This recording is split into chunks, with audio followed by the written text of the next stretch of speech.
Okay. Now, with most of your songs, they mostly come from the heart. Affirmative. And, of course. Or who or what are your influences in writing music for 3-inch the Blend?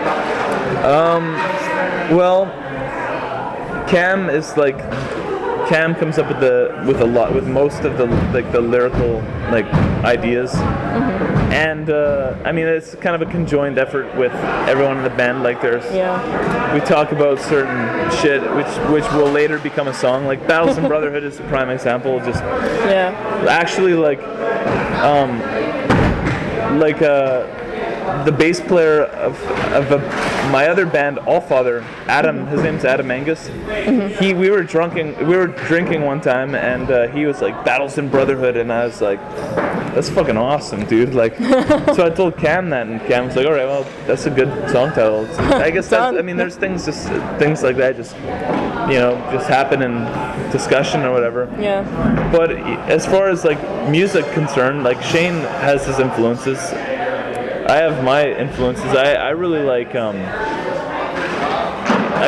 David Gilmour from Pink Floyd's like one of my biggest guitar influences, and it's hard to hear in the music, but I really admire and appreciate his guitar playing. He's one of my favorites, and Richie Blackmore's another from Deep Purple.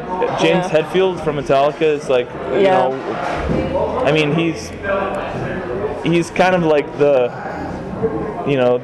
heavy metal guitar player, like that. It's kind of like and it's world renowned. Yeah, I mean everyone likes James Hetfield, right? Yeah. I would only imagine that they do anyway. But his guitar playing inspired me, and fuck it. Once again, this is like I could talk about. I could go on. You could go on forever. Yeah. Cool. Yeah, the booze is kind of.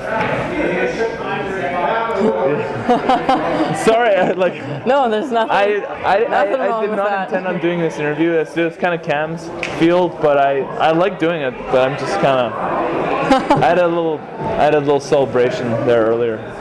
How could you not? Exactly. The crowd you guys had, you couldn't help but celebrate for that. Exactly. Yeah. All right.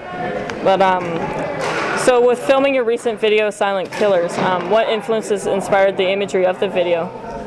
Just B-rate action and horror.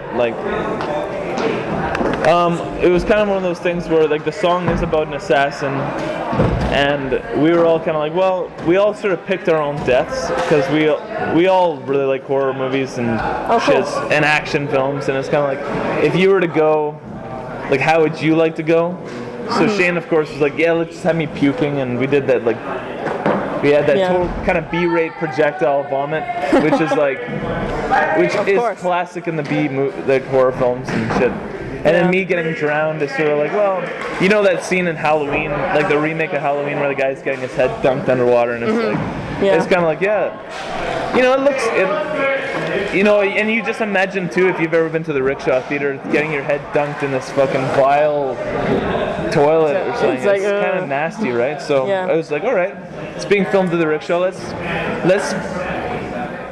do give me a taste of some piss and fucking whatever. Aww. It was good though. I had a good time.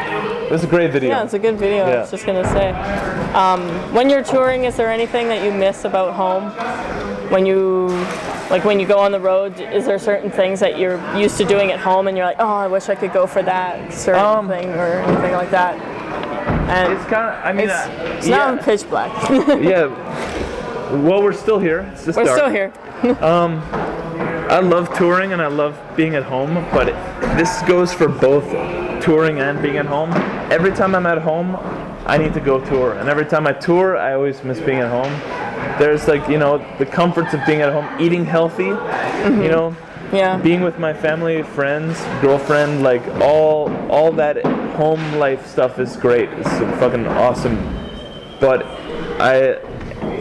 I love being on the road too, and when I'm on the road, just living the road life and eating shitty food and sleeping and partying all the time and getting no sleep in the van and stuff.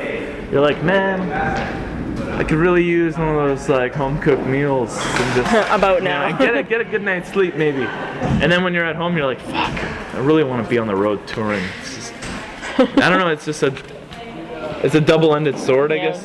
There's no winning solution to that one. Let's just say we both win, or you win in both you ways. win, in yeah, a sense. exactly. It's like I like being at home and I like being on the road, and they both have like qualities that I can't get enough of. You know? Exactly. Because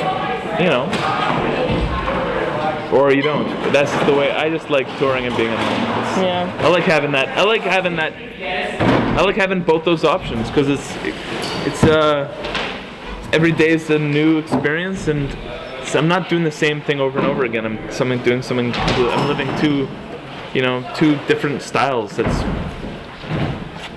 I don't know. Fuck. I'm rambling here, big time. Don't worry, I know where you're going with it. Okay, cool. Well, thank you, Justin, for doing this interview with Metal Titans today. I hope I wasn't slurring too much, but thank you. No, you're fine. Thank you for the opportunity. Oh, anything you'd like to send out to fans for upcoming, maybe the bonus new material? Because I noticed you played a couple new songs tonight. We just did an EP, and it should be out pretty soon. So check that shit out. And we did a DVD that's in the process. Look out for that shit too. Cool. And just keep supporting heavy metal and fucking smoke crack and worship Satan. Thank you.